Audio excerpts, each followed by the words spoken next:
एक बार ना मैं एक बार पूरा फ्लो एंड टू एंड दोबारा बताता हूँ so that you can get some clarity कि स्टार्ट टू एंड कैसे होगा। Do you want to see start to end क्या?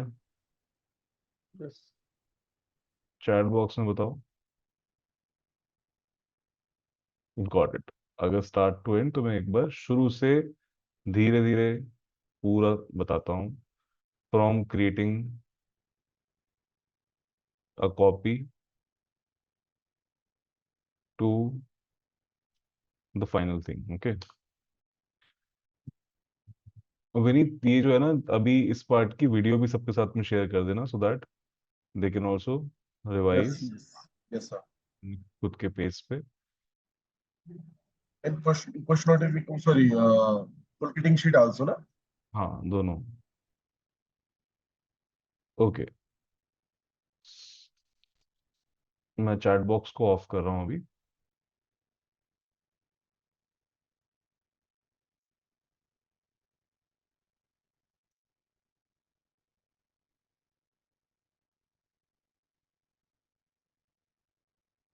सी हमारे पास भी दो शीट्स हैं जो मैं आज आपको दे रहा हूँ, एक आईएमएस और एक फुल किटिंग। हमको जो काम करना है वो है आईएमएस क्रिएट करना है हमको। आईएमएस को क्रिएट करने का हमारा क्या पर्पस है कि वी वांट कि 20 से 30% हमारी एफिशिएंसी इंक्रीज हो जाए एंड 30 to 50% लेसर स्टॉक में हमारा काम चल जाए, राइट? और ये करने के लिए हमको क्या चाहिए? हमको सारे list all inventory in the IMS format and calculate the max level of each SKU as follows। तो हमको क्या करना है, पहले तो सारी जो अपनी इन्वेंट्री है उसको हमको लिस्ट कर देना है। So if I create a copy of this IMS, तो मैं देख रहा हूँ यहाँ पे कि कुछ सैंपल आइटम्स यहाँ पे पड़े हुए हैं। Let me just remove all these things and let's think about new items. तो लेट्स से SKU बाद में डालता हूँ। लेट्स से आइटम नेम मैं लेके चलता हूँ। इन एंड आउट भी पूरा रिमूव कर देता हूँ, पूरा ब्लैंक से स्टार्ट करते हैं। सब कुछ रिमूव कर दिया है यहाँ से, पूरा ब्लैंक आईएमएस से स्टार्ट करते हैं। सो आइटम नेम लेट्स से मैं यहाँ पे डालता हूँ वुड। यहाँ पे डालता हूँ polish chemical. Let's say nails, brown polish, black polish. So ये सब मैं यहाँ पे क्या लिख रहा हूँ? मैं यहाँ पे सब रॉ मटेरियल लिख रहा हूँ। ये सारी वो चीजें हैं जो कि मैं वेंडर से खरीदता हूँ। ये वो चीजें हैं जो मैं वेंडर से खरीदता हूँ। ओके तो वेंडर से जो मैं चीजें खरीदता हूँ वो मैं यहाँ पे डाल रहा हूँ। अच्छा, अगर आप ट्रेडिंग करते हैं तो आप वेंडर से खरीदते हैं, और कंज्यूम कौन करता है? कस्टमर को आप जब बेचते हैं तो वो आइटम कंज्यूम हो जाता है। तो ये जो वेंडर से जो मैं सामान खरीदता हूँ ये मैं खरीद रहा हूँ। और अगर ये मैं सीधा बेच दूंगा तो सिंपल एक आईएमएस के अंदर मेरा काम चल जाएगा। लेकिन अगर मैं वेंडर से ये सामान खरीद रहा हूँ और बेच कुछ और सामान रहा हूँ तो मैं दो डिफरेंट आईएमएस भी बना सकता हूँ। तो अभी मैं इसको बोलता हूँ कि मैं रॉ मटेरियल आईएमएस क्रिएट कर रहा हूँ।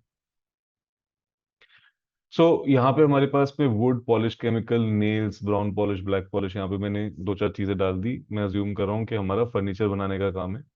और यहाँ पे कैटेगरी में डाल सकता हूँ लेट्स से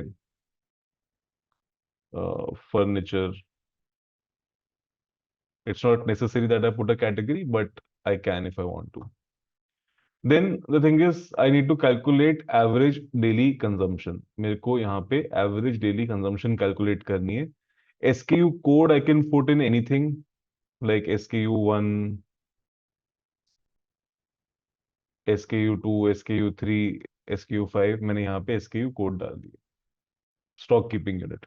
तो these are randomly generated codes, ताकि मेरे को मैं अपने दूसरे सिस्टम्स के अंदर भी इसको इजीली अपना फिगर आउट कर सकूं कि ये कौन। सो हर एक चीज के, अब हो सकता है कि ब्राउन पॉलिश, ब्लैक पॉलिश ये सिमिलर हो नाम में या स्पेस हो, तो ये सब प्रॉब्लम्स ना आए आगे डेटा को प्रोसेस करने में। तो इस पे एसक्यू कोड बनाते हैं so that it's just easy for us to manage the data.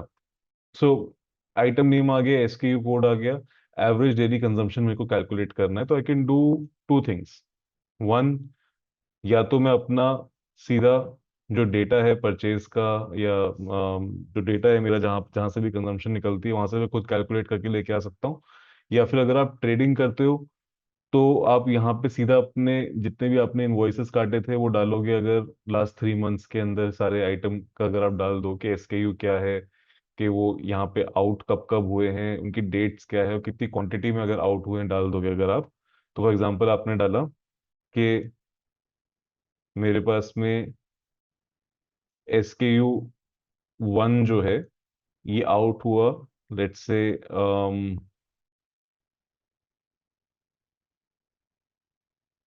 5/7/2025। अच्छा ये तो डेट अभी आई नहीं है।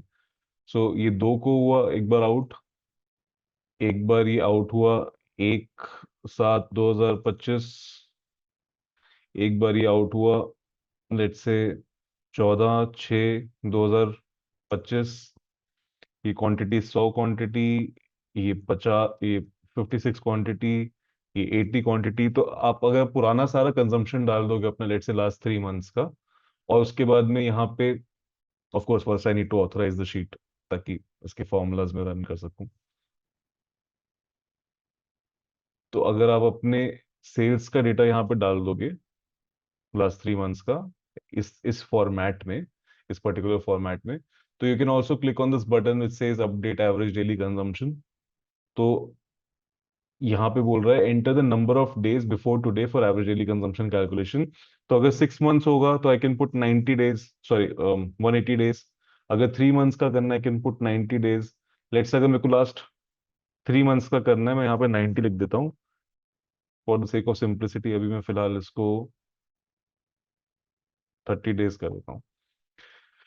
तो लास्ट 30 डेज के अंदर एवरेज डेली कंजम्पशन कितना था वो मेरे पास में यहाँ पे डल के आ गया कि इसका 000 था इन सारे एसकेयूज का। SKU 1 का जो एवरेज डेली कंजम्पशन था वो 7.6। तो this is the average daily consumption, कि मेरा ऑन एन एवरेज इतना कंज्यूम होता है daily. Now let's get it out of the way. मैं अभी आपको बताता हूँ कि अगर मैं इसको मैन्युअली डालना चाहूँ थोड़ा, ताकि कैलकुलेशन सिंपल हो जाए, तो मैं मैन्युअली डालता हूँ यहाँ पे कि वुड जो है मेरे को पता है कि लेट से महीने में, 3 महीने में जो एवरेज डेली कंजम्पशन हुई है लेट से 100 पीसेस की हुई है। पॉलिश केमिकल की लेट से 200,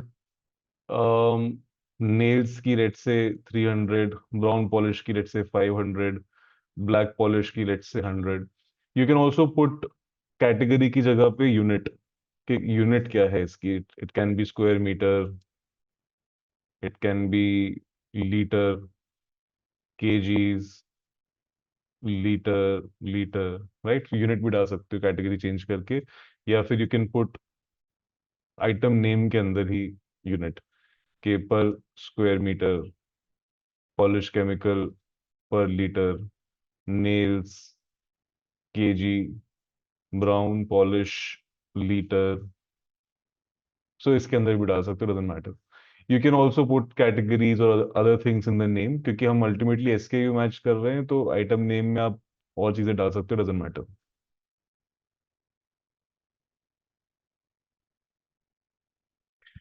सो यहाँ पे एवरेज डेली कंजम्पशन लिख दिया। इसके बाद हम यहाँ पे डालेंगे लीड टाइम, कि जब हम कंज्यूम करते हैं इसको, जब कंजम्पशन हो जाती है तब से लेकर हमारी ये जो मटेरियल है जब तक वापस आता है, तो उसमें कितना टाइम हमको लगता है, टोटल नंबर ऑफ डेज। तो लेट्स से हमको 10 दिन लगते हैं अगर वुड को रिप्लेनिश करने में, अगर 5 दिन लगते हैं पॉलिश केमिकल को लेके आने में, नेल्स को लाने में 8 दिन लगते हैं अगर, और ब्राउन पॉलिश को लेट से 10 दिन लगते हैं, ब्लैक पॉलिश को भी 10 दिन लगते हैं। तो हम यहाँ पे ये लीड टाइम डाल देंगे कि लीड टाइम कितना लगता है। इसके बाद में हमको एक सेफ्टी फैक्टर डालना है। तो initially we can start with let's say any number, we can do 1.2, 1.2, 1.2, 1.2 for each. So you can do this on your gut feeling. तो यहाँ पे सेफ्टी फैक्टर हमने कैलकुलेट कर लिया। अब कुछ चीजें होती हैं जिसकी ना मिनिमम ऑर्डर क्वांटिटी भी होती है, कि भाई वुड है तो वुड मिनिमम आपको 10 स्क्वायर मीटर खरीदनी पड़ेगी। अगर यहाँ पे पॉलिश केमिकल है तो आपको मिनिमम 100 लीटर खरीदना पड़ेगा। और लेट से नेल्स हैं तो आपको मिनिमम 100 किलो खरीदने पड़ेंगे। अगर आपके पास यहाँ ब्राउन पॉलिश और ब्लैक पॉलिश है तो लेट से 50 50 लीटर खरीदनी पड़ेगी। वुड भी लेट से 50 स्क्वायर मीटर खरीदनी पड़ेगी। तो जो आपके पास मिनिमम ऑर्डर क्वांटिटीज जो भी आपके वेंडर के साथ में सेट है, वो आप यहाँ पे डाल सकते हो, और ये मैक्स लेवल यहाँ पे अपने आप कैलकुलेट हो जाएगा। तो this is the data that we are going to put now. Let's say मेरे को अब इसको, ये मेरा डेटा तो यहाँ पे आ गया, अब मेरे को इसको रनिंग कैसे करूंगा, इसके किस तरीके से मैनेज होगा वो देखते हैं। तो देखो इसके अंदर इन आउट के दो तरीके हैं, या तो मैं फॉर्म से कर सकता हूँ या फिर मैं मैनुअल कर सकता हूँ। In case I want to do it manually, अपने टैली वगैरह से कहीं से मैं डेटा इंपोर्ट करके लेके आना चाहता हूँ या कुछ करना चाहता हूँ, तो मेरे को डेटा इस फॉर्मेट में चाहिए होगा कि I can put the time stamp SKU 1 date से इन डेट के अंदर, जिस दिन पे भी इन हुआ था सामान। तो पहले तो हम डाल देंगे लेट से हमारे पास में जो करंट क्लोजिंग स्टॉक पड़ा हुआ है, कि अभी हमारे पास में क्या पड़ा हुआ है। तो अभी हमारे पास में 4/7/2025 को हमारे पास में क्या क्या पड़ा हुआ है, वो मैं यहाँ पे मैन्युअली इन कर देता हूँ।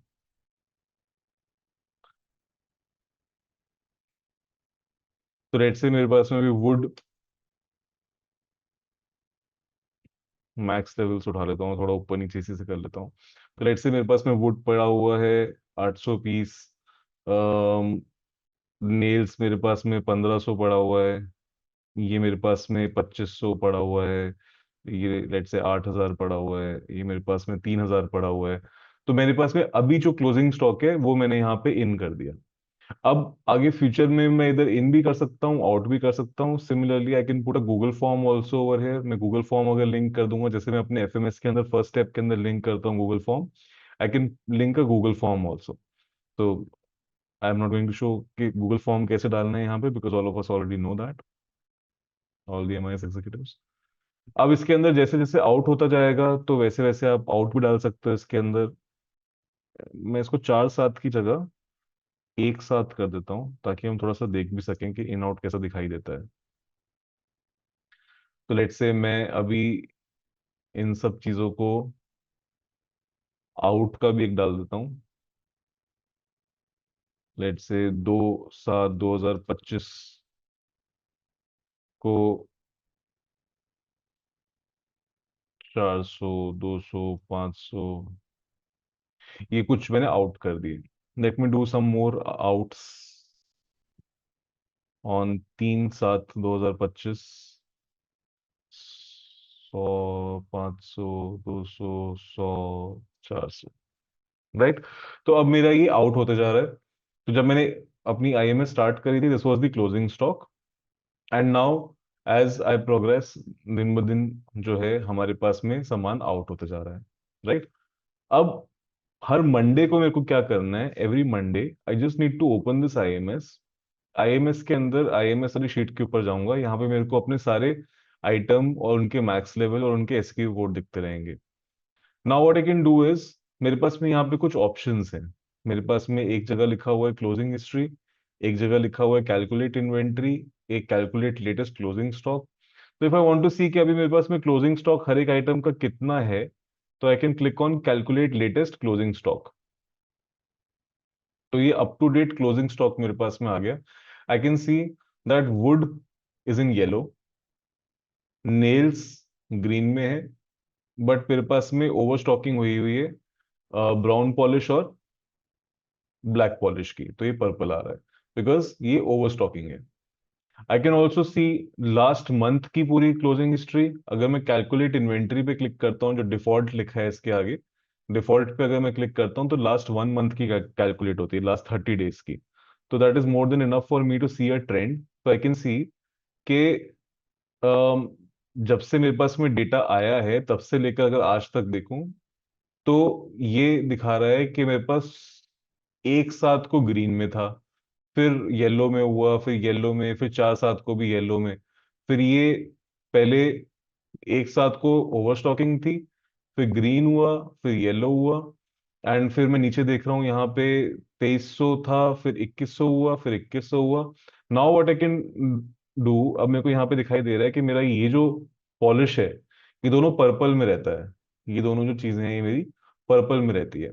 तो now I can go back and adjust the safety factor, and I can say the safety factor can be 1 for polishes. ये जितनी ये ब्लैक पॉलिश है, ब्राउन पॉलिश है, इसका सेफ्टी फैक्टर मैं 1 कर देता हूँ, ताकि आप देखो कि इसका मैक्स लेवल कम हो गया है। इसका जो मैक्स लेवल है वो कम हो गया है। That means I don't need to buy more of this now. मतलब अब मेरे को और इसको खरीदने की जरूरत नहीं है, because this is anyway excess, मेरे पास में ऑलरेडी ये ज्यादा पड़ी हुई है। एंड जो चीज मेरे पास में आईएमएस के अंदर मैं देख रहा हूँ कि येलो में चल रही है, एंड इसकी नीड मेरे को आगे पड़ सकती है ज्यादा चीज की, तो वुड है फॉर एग्जांपल, ये येलो में चल रही है, तो I can do 1 point, let's say 4 instead of 1.2। तो अब मैंने क्या किया, अपना सेफ्टी फैक्टर एडजस्ट कर दिया है। मेरा इस हफ्ते का काम हो गया सेफ्टी फैक्टर एडजस्टमेंट का।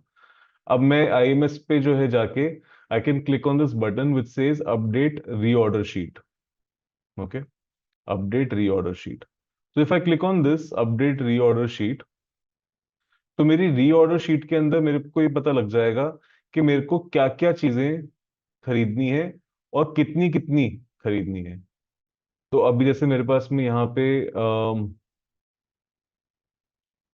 closing stock shouldn't have been 0.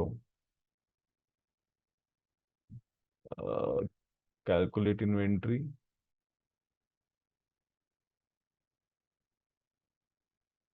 and update reorder sheet.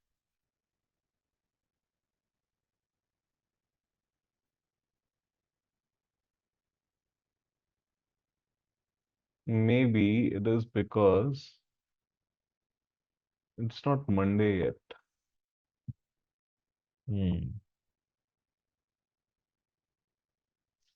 Vineet, क्या मिस कर रहा हूं मैं? Today is not Monday, today is Friday ना। एवरी मंडे कर सकते हैं ना रीऑर्डर, हम्म। उसमें नहीं है वो। मतलब जो हमने स्क्रिप्ट लिखी है वो एवरी मंडे के हिसाब से रीऑर्डर करना। Okay, so yes. Calculate latest closing stock करने से कुछ नहीं होगा। Every Monday it is going to show कि मेरे को अभी कितना सामान ऑर्डर करना है।